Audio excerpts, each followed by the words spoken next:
Satu dinar yang tersimpan dekat public gold tu berbentuk bulat, tuan-puan. Berat dia adalah sekitar 4.25 gram. Siapa yang baru nak belajar simpan emas, saya sarankan untuk anda target adakan satu dinar yang pertama. Jadi cara dia macam mana? Sangat senang. Pertama, daftar akaun. Yang kedua, konsisten simpan 1 gram satu bulan.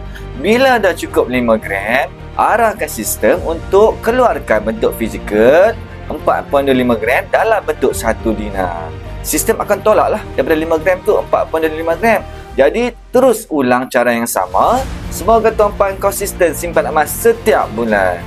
Tuan-puan boleh tengok anak muda ini, Tuan Syarif Jamil, jadikan emas yang dia kumpulkan sehingga 5 dinar sebagai mas kahwin untuk halalkan Puan Syamimi Nur Akila pada tahun 2016. Tuan-puan dah ada akaun emas belum?